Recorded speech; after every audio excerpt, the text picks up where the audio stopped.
Hi students, this is Kiran. In this Electricity and Magnetism module 11, let us discuss about Gauss law. Now, before going to this Gauss law, we must be aware of this area vector and solid angle. Of course, they are two different topics. Let us try to understand them properly. One is area vector. Usually, you might be knowing that area is a scalar quantity. But here, sometimes we are going to use area as a vector quantity. Now, when you consider area as a vector quantity, what are the things to be considered? One is magnitude and the other one is direction. What for? What is a vector basically? Vector is a physical quantity which is having both magnitude and direction. That we know already. So here, for this area vector, we need magnitude, we need the direction. What is magnitude? Area itself is the magnitude. What is the direction? Facing is the direction, please remember. Now,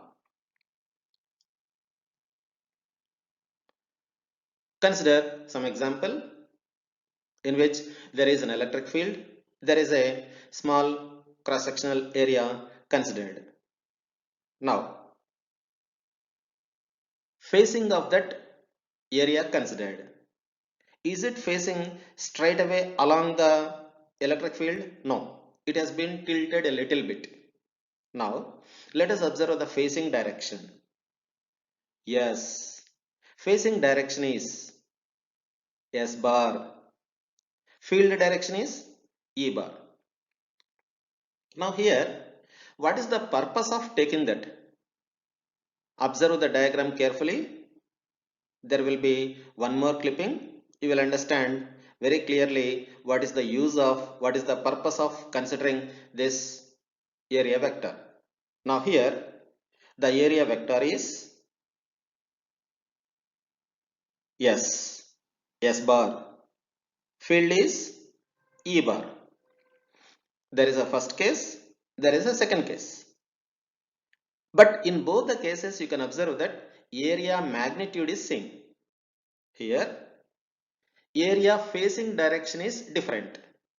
Depending on that area facing direction, there is the flux. Where is more flux penetrating through that area in the first case? In the first case, through that surface area, more flux is penetrating through it. When you compare with second case, in the second case, there is less flux. What is flux here? The number of electric field lines. Now, there is area of cross section or else area considered. Consider it as a area vector denoted by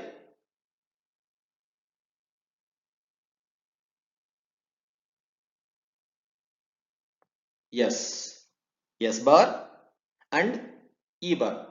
There is electric field E bar. There is area vector S bar. Now here, to find the total flux passing through a cross section, to find total flux, what is flux? Number of electric field lines. What is flux? Number of electric field lines. To find total flux, you are supposed to consider S bar cos theta. Where is theta? Observe that. Yes, there is theta. You should consider S bar component along E bar. See, to get the total flux, you must consider the area considered in the direction of facing in the direction of electric field. Facing in the direction of electric field. To do that, you are supposed to consider S bar cos theta, the component along E bar. Now, the total flux through that considered area is flux is equals to E times of S cos theta. What is S cos theta? The component of S bar along E bar. Now, flux is equals to E bar S bar cos theta. What is this E bar S bar cos theta? Is nothing but dot product. So flux is equals to E bar dot ds bar. Now flux is equals to E bar dot ds bar. Flux through a random surface area. See, when you are asked to find the total flux through random surface area, you should apply integration. But before going to that integration, we need the differentiation. What is small flux? Small flux is being denoted by d phi is equals to E bar dot ds bar. Now, total flux through a random surface, that is phi net. Phi is equals to integral of E bar dot ds bar. Now, flux is a scalar quantity. Flux is a scalar quantity. How to find flux unit? Basically, what is flux? Flux is E bar S bar cos theta. Please write these terms in terms of units. Flux is equals to E bar. The unit is volt per meter. S bar. The unit is meter square. Cos theta, a real number. Now, if we simplify that, volt per meter into meter square. Finally, you will be getting the flux unit as voltmeter. See, this meter per what is electric field unit? Volt per meter. What is area unit? Meter square.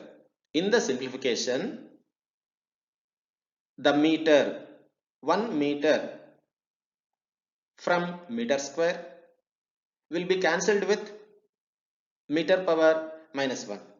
So finally, the unit is flux unit is voltmeter. Now, solid angle. What is solid angle? Consider a point. Around it, there will be three-dimensional space, isn't it? How to understand this solid angle? Let us observe the video carefully. There is a point. Around it, there is three-dimensional space. What is the measure of that three-dimensional space? Is nothing but in terms of steradians. The unit of solid angle is steradian. Please remember that. Now, there is three-dimensional space. Where is that point now? At the center, inside it. Now, try to understand this solid angle. Yes, there is a formation of a cone, whereas that cone is generating some angle at the center. That cone is generating some angle at center, whereas the cap of that cone is a part of surface area. Cap of that cone is part of surface area. Now, yes, bring that cone outside. Where is that solid angle? Observe the video carefully. Yes, there is a solid angle formation. Now here, how much is the area of that cap of that cone? A small surface area. What is the total surface area of that sphere? Total surface area of that sphere is S is equals to 4 pi r square. S is equals to 4 pi r square. Then, when total surface area of the sphere is S is equals to 4 pi r square, total solid angle is 4 pi. 4 pi. Denoted by omega. So, total solid angle omega is equals to 4 pi steradians. Then, what is that small surface area of what? Consider the cap of the cone. small surface area delta S is equals to delta omega r square. Now, solid angle, common symbols are omega, of course omega, small letter and capital letter, Greek alphabet. Its unit is steradian. Now, let us discuss about Gauss law. In this Gauss law, we are going to discuss about total flux passing through an enclosed surface area. What is the purpose of learning Gauss law? That is finding the total flux passing through a total enclosed surface area. Now, consider a charge which is inside a surface area. Now, consider the same cone again. There is a small surface area which we are considering, isn't it? Now, here, through the center of that small surface area, what is the electric field? That is, E bar is equals to KQ by R square. How? Let us consider that charge. How much is that charge? Q. If you consider a charge at a distance R, what is R here? Radius of that sphere. Now, consider a charge at a distance R. What is the electric field? Electric field E bar is equals to KQ by R square. Of course, we proved that in the earlier modules. Now, through that small considered surface area, E bar, the electric field is equals to KQ by R square. Now here, flux is equals to E bar dot S bar. What is differential of flux? D phi is equals to E bar dot ds bar. What is that d phi?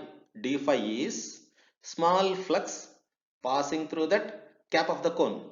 Small flux passing through that cap of the cone. Then what is the total flux passing through entire surface area of the sphere? By integrating. Now,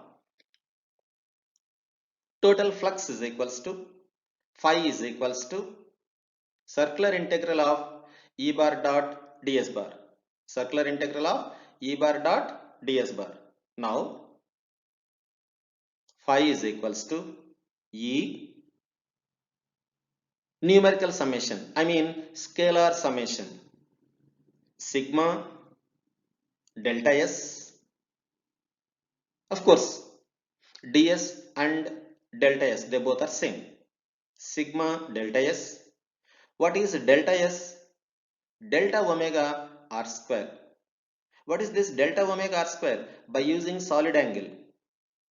Just now we discussed it. By using solid angle. That is equals to E r square sigma of delta omega, that is equals to E r square 4 pi. What is this 4 pi?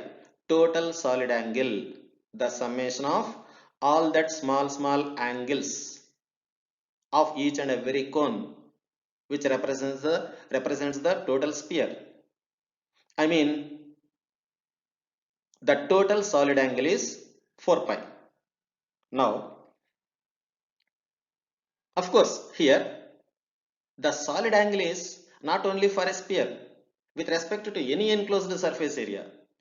At every point inside the enclosed surface area, solid angle is same, that is 4 pi steradians. Please remember.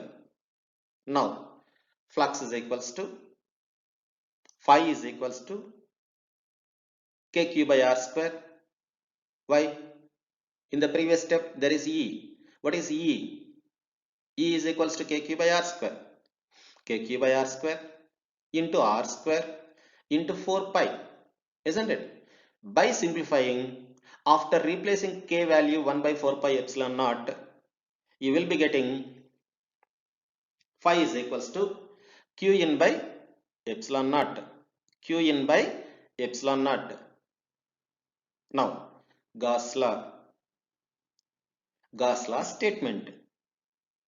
The flux of net electric field through a closed surface is equal to the charge enclosed in it. In it of what? Inside the considered surface area.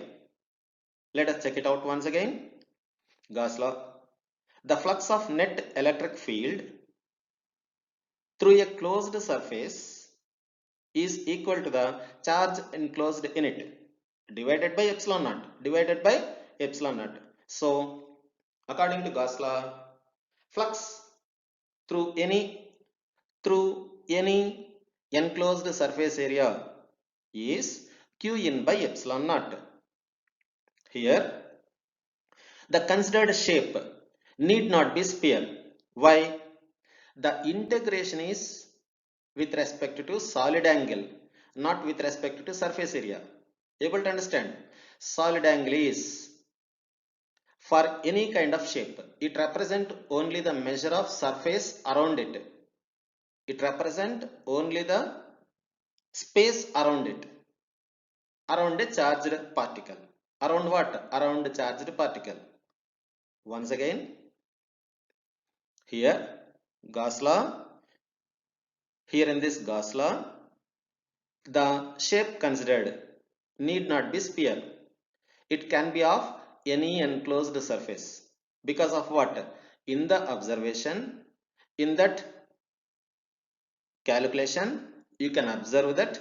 In the calculation, you can observe that flux is circular integral of E bar dot ds bar. The third step. Flux is circular integral of E bar dot ds bar. Whereas, when we are considering this ds in terms of solid angle, that solid angle refers any kind of shape, any kind of enclosed shape. It is the measure of space, three-dimensional space. Please remember that. The logic here is the integration is because of solid angle. Integration is over solid angle. Because of that, the shape can be any enclosed surface area. Now, by all means, flux is equals to Qn by epsilon naught. Now here, check the Gauss law statement once again because it is a very important statement. Gauss law.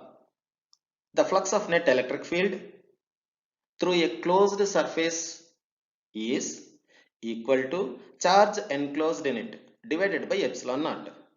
Now here, remember it as a note. Flux is equals to, phi is equals to circular integral of E bar dot ds bar. That is equals to Q in by epsilon naught. Note, the flux due to any external charge is 0. The flux due to any external charge is 0. Now here, let us consider some small example. Let us observe the example now. Consider many charges. Here, there are some few charges enclosed by a surface area. Now, let us give some charges to the